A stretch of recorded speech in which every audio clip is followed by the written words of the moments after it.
السلام عليكم، كي دايرين؟ لاباس عليكم؟ بخير؟ كلشي لاباس؟ هانيين؟ اش تعاودوا؟ كي دايرين مع الصحه؟ كي دايرين مع العمل؟ كي دايرين مع القرايه؟ كلشي لاباس عليكم.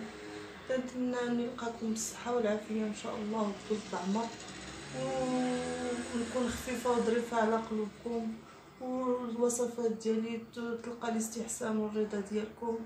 وان شاء الله اليوم عندنا وصفه محال شي حد يكون دارها، هي اللوبيا البيضاء. تنديرها انا طنجيه على الطريقه ديالي الخاصه، وان شاء الله تعجبكم وتنال الرضا ديالكم.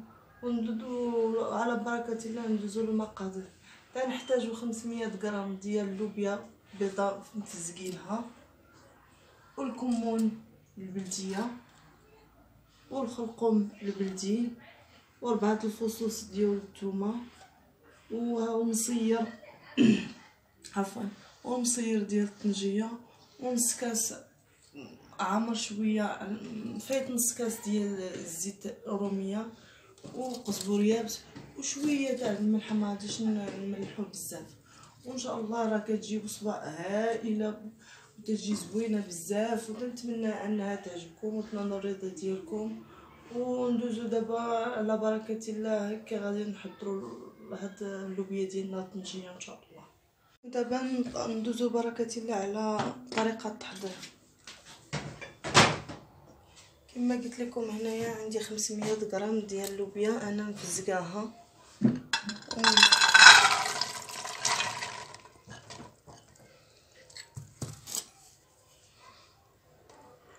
طمسيه على هاد شويه، 4 الفصوص ديال الثومه نخليهم غير هكا بحال الطنجيه، والقزبور يابس نديرو معلقه تجي. انا عزيز عليا بزاف القزبور يابس في الماكله، ومعلقه تاع الكمونه بلديه،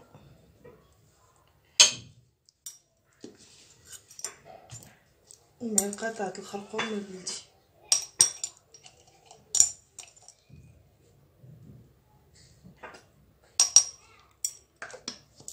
كي قلت لكم شويه تاع شويه الملح، حنا اصلا دايرين المصير والزيت.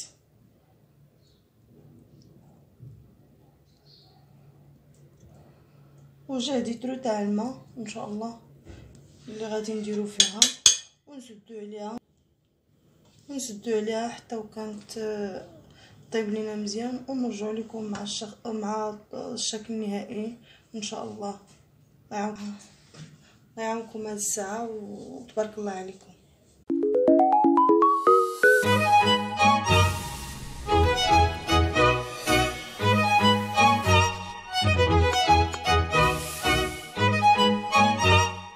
وهذا هو الشكل الطبق ديالنا النهائي، كيجي على هذا الشكل هذا. تنتمنى انه يعجبكم وينال الرضا ديالكم.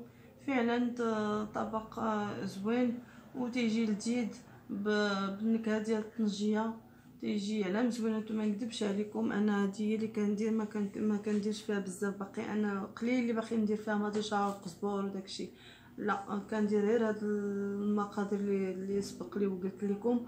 وسمحوا لي بعدا بغيت نقول لكم، ما قلت لكم في ملي كنقول المقادير قلت لكم الزيت الروميه، لا ماشي الزيت الروميه، سمحوا لي نعاود نقولها لكم، الزيت العود. هي باش كنصب السمن ما كنديروش حيت تيجيني قاصح على الدراري، كندير غير زيت العود باش تنصبها. وتنتمنى انه يعجبكم وتعجبكم الطريقه ديالي باللوبيا البيضه اليابسه بنصيب الطنجيه، انه يعجبكم. وعندي واحد الكلمه انها ديال واحد السيده طلبت مني الوصفه ديال بومزوين. ما نكذبش عليكم، انا عارفه الوصفه، ولكن اللي ما دارش الريجيم ديالها راه يكذب عليكم الكذاب اللي يقول لكم راه غادي تبرا. البومزوين ما تيبغيش انه بنادم يتعصب بزاف، وما تيبغيش. انا عندي الوصفه فعاله، ولكن الا ما درتوش ليها الريجيم راه ما غاديش تصدق. ما نكذبش عليكم، انه ما يشربش بنادم، ما يشربش المناضه، المشروبات الغازيه ما يمكنش انه يشربها. بعدا غير مده العلاج اللي كيشرب هذاك الدواء، ما اتاي والقهوه ما خصهمش يشربهم.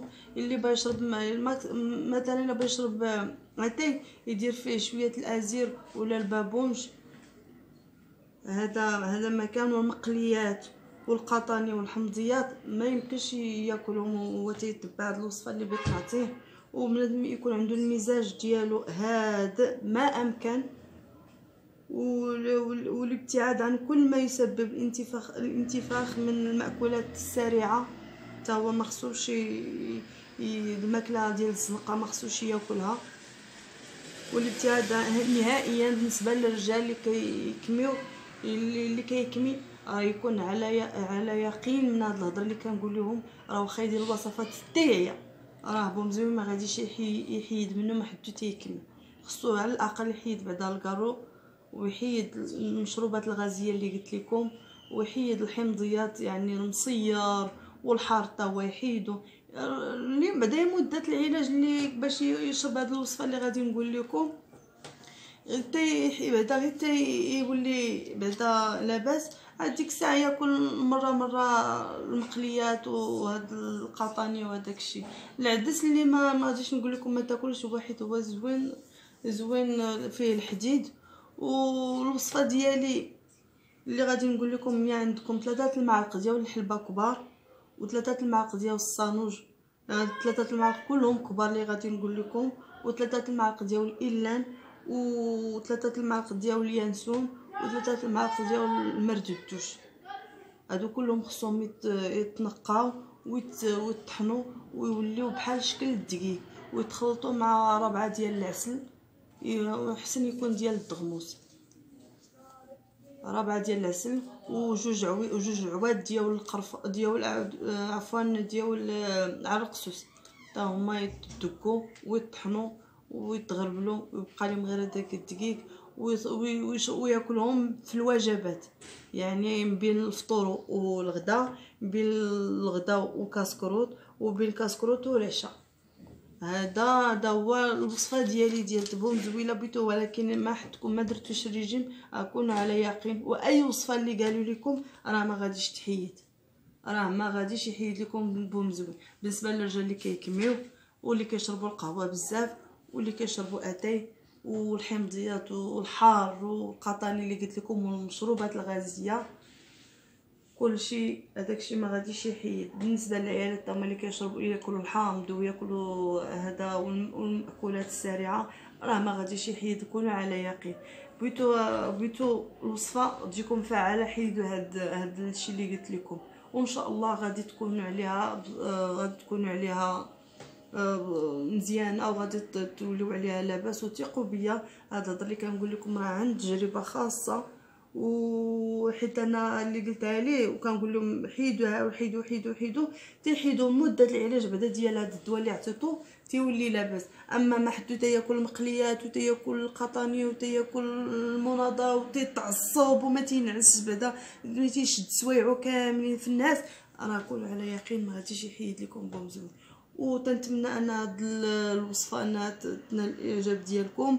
وهي كنعاود نقولها لكم: 3 المعالق ديال اليانسون، 3 المعالق ديال الحلبه، 3 المعالق ديال الباديان او عفوا ديال قلت لكم 3 المعالق. نقولها لكم ان شاء الله 3 المعالق كبار. اش تنهضر لكم على 3 المعالق كبار من الحاجه، 3 المعالق كبار من الحلبه، و3 المعالق ديال الصانوج، و3 المعالق ديال الإلان، و3 المعالق ديال الباديان او اليانسون، و3 المعالق ديال المردودوش، وجوج عواد ديال العرقسوس. وكلشي هادشي تطحن ويوليو كيدقيق ويتخلط مع عسل الحر.